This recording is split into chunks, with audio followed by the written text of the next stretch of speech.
Black Friday was only a handful of hours away when every alert inside the Seattle headquarters lit up red. Engineers shouted over one another, managers pinged every channel they could find, and someone yelled that customer carts were duplicating themselves. To most of them, it looked like a server overload.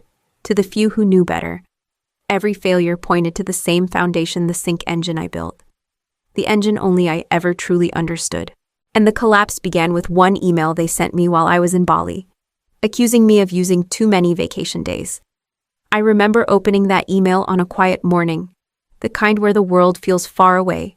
My name is Averly Cross, and I spent 4 years keeping LumaSync standing. That morning, I sat on a rented balcony overlooking nothing more dramatic than a cup of cooling tea. No warnings, no call, just a termination notice dressed up as administrative compliance. I stared at the screen, reading the line twice, effective immediately. I whispered it out loud, tasting the absurdity of it. They had approved every day I requested. They had begged me not to burn out. They had watched me work through weekends, holidays, and more midnights than I cared to count. And now they were firing me for resting. A message bubble appeared from Damien Hauff, the CEO. No greeting, no human tone, just, we expect a smooth transition. I let out a breath that barely reached my chest. A smooth transition, I said quietly. Sure. I scrolled to the folder I kept tucked away where no one thought to look. Contract, Addendum, Clause 7. I took a photo of the page, the one line that returned the license of my engine to me if they terminated me without cause. The line they all called unnecessary. I attached it to a reply and typed only 3 words, per Clause 7. Then I hit send. Somewhere in Seattle, alarms kept expanding across screens. In Bali, I set my phone down and finally finished my tea, already knowing Chapter 2 of my story would not unfold the way Damien expected. I had not won many battles at LumaSync, but I won Clause 7 and I won it alone. I still remember the early days in South Lake Union, when the office barely had chairs that matched and Damien Hauff still pretended to know how to write code. He waved a stack of onboarding papers at me like they were nothing more than grocery receipts.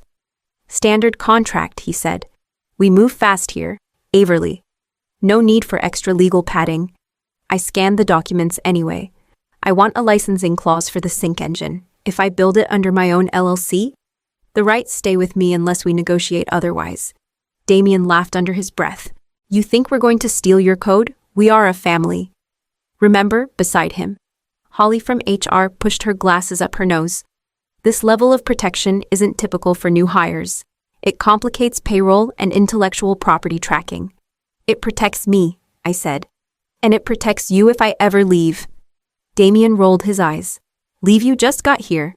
Why are we planning your exit already? Because at my last job, I watched a lead engineer take credit for 6 months of my work and walk away with a promotion, because I learned that loyalty only matters when both sides practice it. But I did not tell him any of that. Instead, I tapped the line I had drafted myself. Clause 7. Termination without cause reverts the license to me. That's it. He leaned back, annoyed. Fine. If it gets you to sign today, we will add it. But no one is ever going to use this. It is pointless. It is necessary, I said quietly. Holly sighed, scribbled a note for legal, and slid the contract back to me. Damien was already halfway out the door, muttering that engineers were getting too dramatic these days. I signed anyway, not to win, to survive. Why would a CEO fire the one person holding the legal spine of their entire system? The email claimed I had exceeded allowable paid time off, but anyone who worked in Seattle's tech circle knew firings were rarely about vacation days. The truth started unraveling long before Bali. I heard pieces of it later, mostly from people who still cared enough to talk. Damien had walked into a meeting with the investors 2 weeks before Black Friday. One of them reportedly said, "Your Q3 numbers are flat. Fix it or we start pulling money." Afterward, our CFO cornered him. I remember hearing her voice through the glass. "We have an audit coming. If the infrastructure is not stable, it is your name on the report," Damien snapped. "Then I will make it stable. I will make cuts. I will show them I am decisive." 2 days later, he scheduled a mandatory all-hands for the Friday before Black Friday. I was already in Bali. After months of approved planning, I messaged him as soon as I saw the invite. "I am abroad. I can call in, but the time difference is rough." He replied one sentence. Attendance is expected, I typed back. I cannot join in the middle of the night, but I can record an update. I could almost hear his irritation bleeding through the typing bubbles. Forget it. When I returned from dinner that night, Holly from HR called me. Her voice was tight. He is upset. He feels you are not committed. I have never missed a deadline, I said. Never. I know, she whispered. But he needs someone to blame for the quarter. By the time Bali's morning arrived, the decision was made. No discussion, no conversation, just the email telling me I was done. Humiliation came first, then betrayal, and then something sharper, clarity. They expected me to fold quietly, the way I always had in the past. If they thought I would stay silent, why did they never consider what silence can cost? The moment LumaSync marked me as terminated without cause, the system began shifting quietly, legally, automatically. There was no dramatic keystroke, no switch I flipped. Clause 7 did exactly what it had been designed to do, deep inside their servers. The license to my engine reverted to my LLC. The runtime keys went dark. API access slipped out of their control. My sync layer, the one they depended on for every cart, wishlist, discount, and user profile, simply pulled itself back. By mid-morning in Seattle, the Black Friday prep team started to notice. A junior engineer sent a message in the main channel. Why are half the calls coming back unauthorized? Another chimed in. My endpoint just threw a license mismatch error. Someone tagged the CTO. Is this a glitch? The CTO typed a single word, investigating. But the system already knew the truth. It was following the contract they never read. Meanwhile, early customer pings began rolling in. A father trying to buy toys for his kids reported that his cart emptied itself 3 times. A college student said her promo codes vanished. Then a retail partner escalated. Your sync is collapsing. Fix it now. From Bali. My phone buzzed intermittently with alerts from a monitoring dashboard I still had access to. I watched numbers dip, retrays spike, and error logs multiply. I did not smile. I did not gloat. I only whispered, you should have read it. It was not sabotage. I had not touched a line of code since stepping on the plane. All I had done was step away from what they dropped. I set the phone aside and exhaled slowly, letting the sound disappear into the open air around me. How long could LumaSync last without the engine they took for granted by dawn in Seattle? The Slack channels looked like digital wildfire. Messages flew in faster than anyone could read them. Support tickets just tripled. Someone wrote, Sync is failing across regions. Another added. A project manager tagged the entire engineering team. Why are carts disappearing?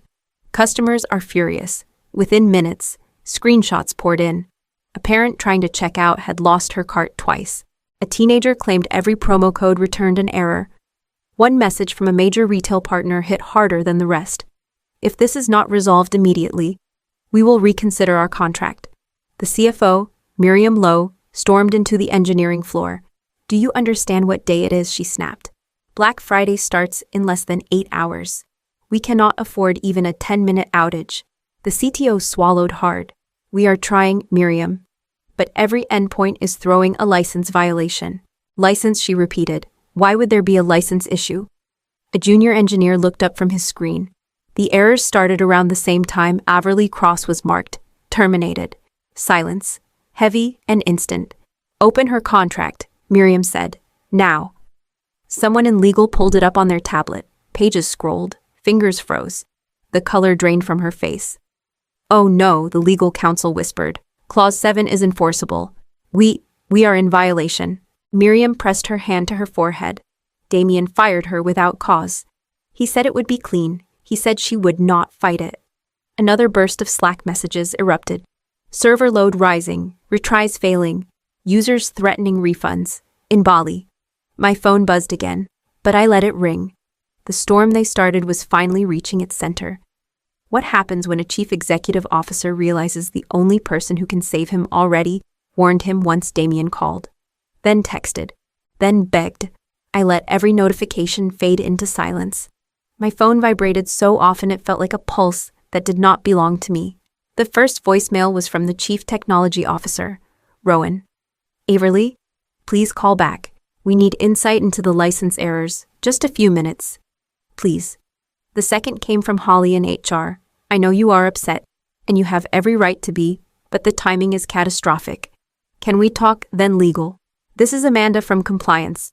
We are trying to interpret the language of Clause 7.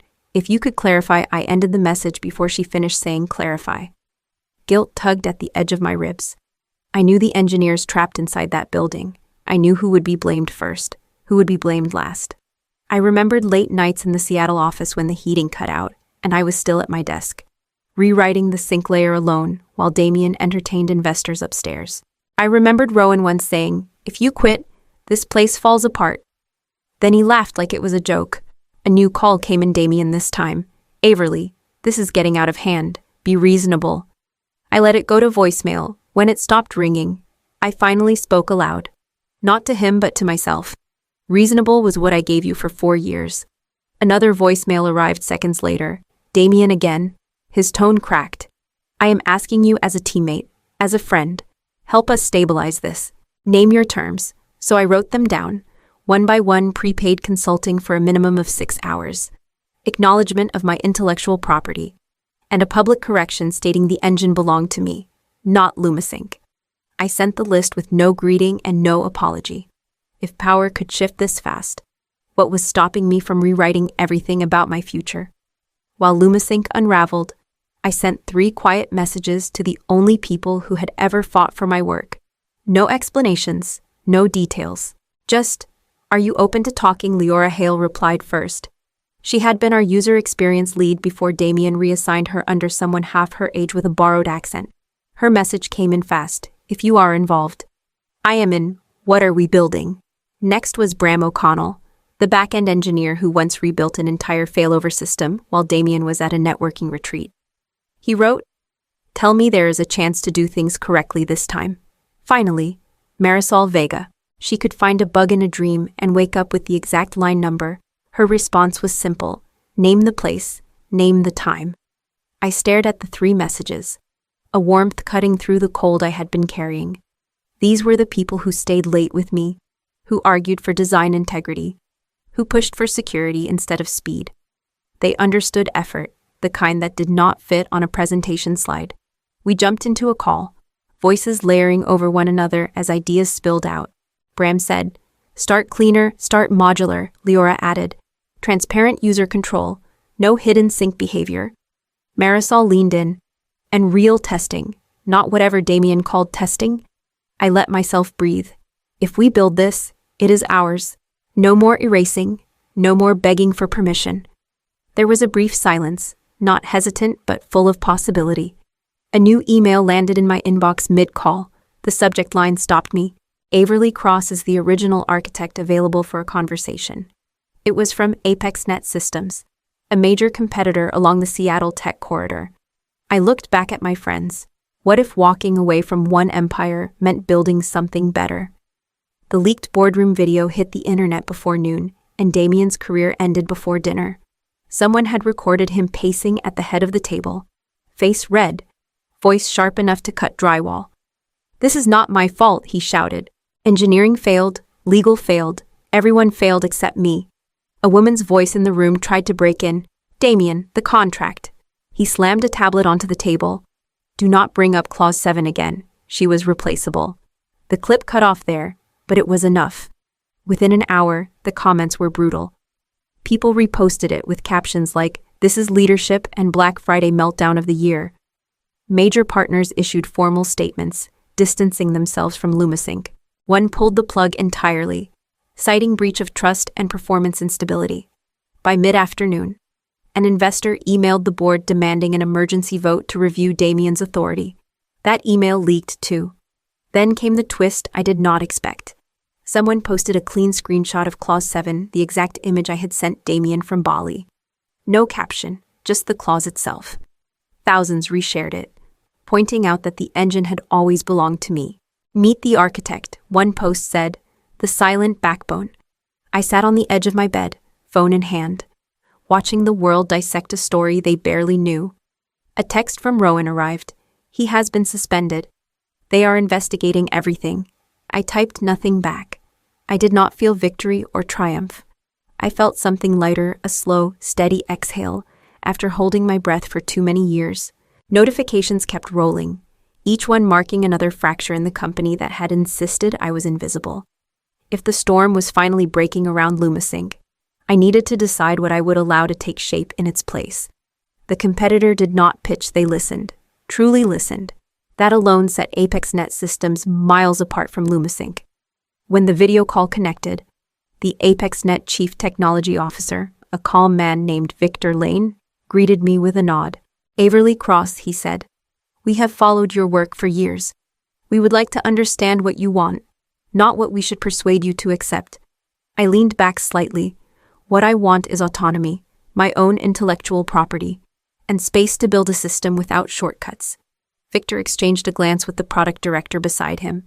"That aligns with what we plan to propose. A full licensing partnership. Your LLC remains intact. Your team retains ownership stakes. You set technical direction." Leora, Bram, and Marisol were on the call with me, their faces small in the corner of my screen. Leora spoke first. "And no interference from upper management, none." Victor said, "We hire people because we respect their competence, not to override it." Bram let out a low breath. "That is new," Marisol added, "and refreshing." I folded my hands. "Here are my terms: transparent licensing renewal every year, written acknowledgement of the engine's origin, and non-negotiable boundaries around data access." Victor nodded without hesitation. "Accepted." It was so simple, so clean, no posturing, no games. For the first time in years, I felt something shift inside me from survival to empowerment. An email notification slid across my screen, mid-meeting. I opened it quietly. It was from LumaSync's board. "Damien Hout has been removed permanently. We request a conversation regarding reinstating your license agreement." Leora saw my expression. "What now?" I closed the message and raised my eyes to the team I trusted. Would I grant LumaSync a second chance or leave them to stand in the aftermath they created? I did not return to LumaSync. I did not want their apology, their offers, or their cleanup job. I wanted accountability, and I finally got it. Within a week, the board announced that Damien had been officially terminated and referred for investigation related to negligence and breach of fiduciary responsibility. His name vanished from the leadership page overnight. A separate notice came from LumaSync's legal team. They were required to license the public version of my engine, the stripped-down model lacking every optimization I had guarded for years. They asked if I would authorize temporary access to the advanced tier. I typed a short, formal response. "Use the public tier. Nothing more." Then I hit send. No anger, no thrill, just a boundary finally respected. Meanwhile, ApexNet moved quickly. Contracts were drafted, reviewed, finalized. Leora laughed when she read the final document. Everything we asked for, everything we never got there. Bram said he could breathe again. Marisol told me it felt like stepping into sunlight after too long underground. Our partnership launched quietly, without the dramatic announcements Damien used to love. No staged photographs, no promises we could not keep. Just a team choosing to build something clean and honest. Seattle felt different to me then, not the city where I had been dismissed, but the city where I could start over. A month later, I visited a small community tech workshop I used to volunteer at. The room was warm, filled with kids learning their first lines of code. One teenager approached me shyly. "Miss Cross, how did you know your work mattered if no one saw it?" I crouched beside him. "They did not see it," I said softly. "But I did. And that was enough to build something they could never take away." He nodded, absorbing every word. What happens when a woman stops waiting to be valued and starts valuing herself first?